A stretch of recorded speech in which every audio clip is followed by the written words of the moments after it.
તમામ અધ્યાપકગણ તથા વિદ્યાર્થી ભાઈઓ અને બહેનો, વિદ્યાર્થી મિત્રો, તમે આ ફિલ્ડમાં તો જોડાયા છો. ધોરણ 12 પછી જે છે તમે આ બીઆરએસ ફેકલ્ટીમાં બીઆરએસ કોર્સમાં તમે જોડાયા છો. તમને શરૂઆતથી એવું થતું હશે કે સ્કૂલનું વાતાવરણ કેવું હતું અને અત્યારે વાતાવરણ કેવું હશે. ત્યાં જે છે તમારે 7-8 લેક્ચર જે એટેન્ડ કરવાના હોય એ પ્રમાણે તમે પીરિયડ ભરતા.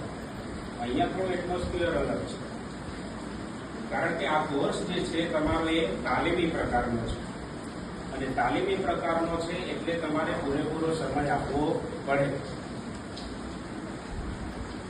એટલે વિદ્યાર્થી શરૂઆતમાં જે છે એટલો બધો ઉત્સાહ દાખવતો હોય, પણ પછી ધીમે ધીમે જે છે એનામાં અધોગતિ આવે છે, મંદ ગતિ આવે છે. એવું કારણ છે તો ઘણા બધા સંશોધનોના આધારે થોડું એવું કહી શકાય, બધા સર્વે કરે છે કે સોશિયલ મીડિયા જે છે વિદ્યાર્થીને બહુ જ હેરાન કરે છે.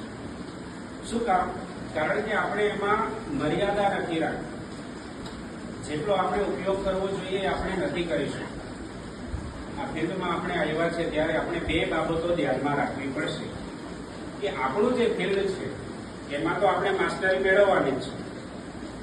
ખ્યાલ આવ્યો?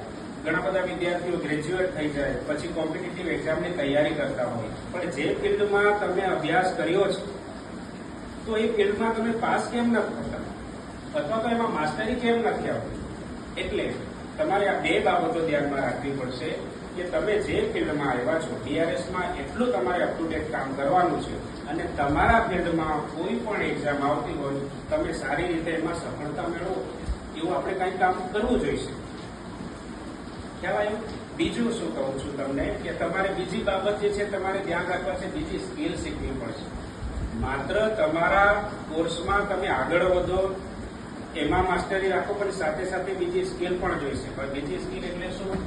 તો કે તમને કોકને એવું છે કે મને સારું ગાતા આવડે છે, કોઈને સિંગિંગ સારું કરતા આવડે છે, કોઈને ડાન્સ સારું આવડે છે, કોઈને ડ્રોઈંગ સારું આવડે છે, તો આ બધું આપણે જાળવી રાખવાનું છે. આપણા ફિલ્ડ સિવાયનું એ બીજું કરવું પડશે. એટલે આ બાબતો આપણે ધ્યાનમાં રાખવી પડશે. કોર્સમાં જોડાતા પહેલા હજી પણ તમને કહી દઉં કે વિદ્યાર્થીનું વાંચન જે છે આજકાલ બહુ જ ઓછું થઈ ગયું છે. વિદ્યાર્થીઓ વધારેમાં વધારે સમય જે છે સોશિયલ મીડિયા પાછળ કરે છે. આપણી કોલેજમાં જે છે બહુ સરસ લાઇબ્રેરી છે, પુસ્તકો